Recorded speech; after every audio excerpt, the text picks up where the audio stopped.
merci d'être avec nous donc en direct dans ce live TV Finance. Place tout de suite au chrono-CAC, donc l'ouverture de la bourse de Paris qu'on va suivre avec Antoine Quesada, trader formateur et coach pour AQTS.fr. Bonjour Antoine, on s'attend certainement à une ouverture à la hausse du CAC.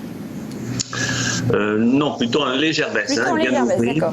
Oui, il vient d'ouvrir, là, on est à 4970 points, à moins 0,28.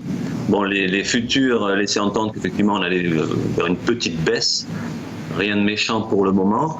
Alors, semaine assez extraordinaire. Alors, vendredi dernier, je faisais mon analyse et pour moi, je pensais qu'on allait descendre un petit peu plus avant d'avoir ce phénoménal rebond qu'on a eu toute la semaine, en fait. J'avais dit, je pensais qu'on descendrait sur les 4423 points que vous avez là sur le graphique, qui correspondait à 50% de retracement du précédent mouvement haussier. Et je pensais qu'on allait naviguer dans cette zone entre 4423 et les 4609 qui représentaient, eux, les 38,2%. On le voit bien à droite du graphique. Et dès, je dirais, quelques heures après le chrono-CAC donc de vendredi dernier à 9h, je me suis dit, non, on n'ira pas à 4423. Effectivement, très vite, le marché n'a pas voulu faire de bas plus bas, alors qu'on avait eu un doji d'indécision la veille et qu'on avait ouvert en léger négatif, le vendredi dernier. Le franchissement par la suite, et là ça a été le pompon surtout lundi avec la cassure des 4609 points avec une grande facilité, et c'est là que il est apparu une belle divergence haussière que je vous ai tracée ici en rouge sous le graphique, c'est-à-dire un segment qui monte sous l'indicateur, sur le stochastique que j'utilise, le 1435, un segment donc haussier sous l'indicateur et baissier sous la courbe des prix. Alors en clair, j'avais là un cas d'école que j'enseigne régulièrement à mes élèves, et donc cette forte hausse, je veux dire, qui a démoli tous les supports que nous avions cassés à la baisse, qui eux-mêmes devenaient des résistances, qui normalement auraient dû freiner la hausse, la contenir en tout cas, rien n'y a fait. Donc la divergence a boosté vers le haut le marché. Évidemment, c'est pas la divergence qui a boosté, c'est la situation fondamentale des marchés avec les élections, etc. Donc bref, cette figure qui est une divergence haussière, elle est en train de nous conduire vers une figure en double sommet inversé, en double creux. Et la ligne de coup, en fait, qu'il faut franchir pour libérer un potentiel de cette figure, elle passe sur la résistance que nous avons tapée hier, sur les 4998. Vous voyez sur la droite de l'écran, sur la droite du graphique, un double creux. Et cette ligne de coup, donc les 5000 points pour faire simple, évidemment c'est la grosse résistance.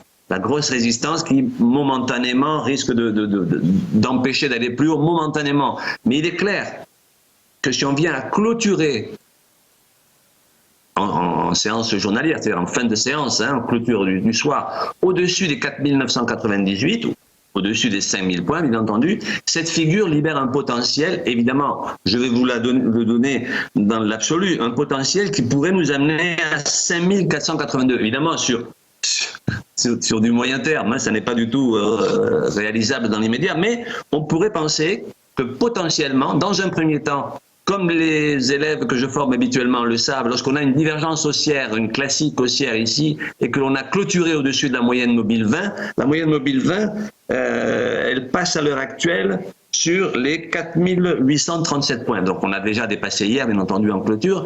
Donc, dans 80% des cas, et là je reviens un petit peu à ce qui nous intéresse aujourd'hui, puisque c'est le court terme qui nous intéresse ici, dans 80% des cas, sur ce genre de configuration, on va à minima au bord opposé de la bande de Bollinger. La bande de Bollinger, donc c'est ce boyau en bleu clair que vous avez ici, et le bord opposé, c'est-à-dire le bord supérieur, la bande supérieure, elle passe à l'heure actuelle autour des 5090, 5100 points.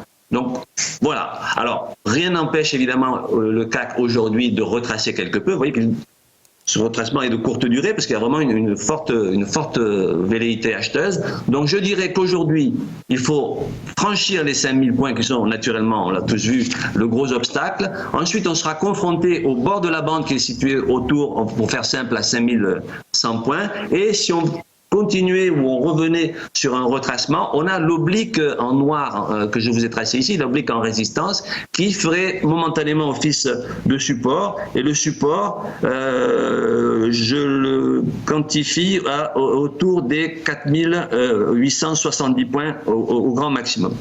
Donc voilà pour aujourd'hui. Donc la situation évidemment est très positive. Et si on casse les 5000 points en clôture ce soir, il y a de très fortes chances que l'on prenne plusieurs centaines de points dans la foulée. Merci beaucoup Antoine Quesada pour votre analyse. À suivre dans un instant les Market Movers.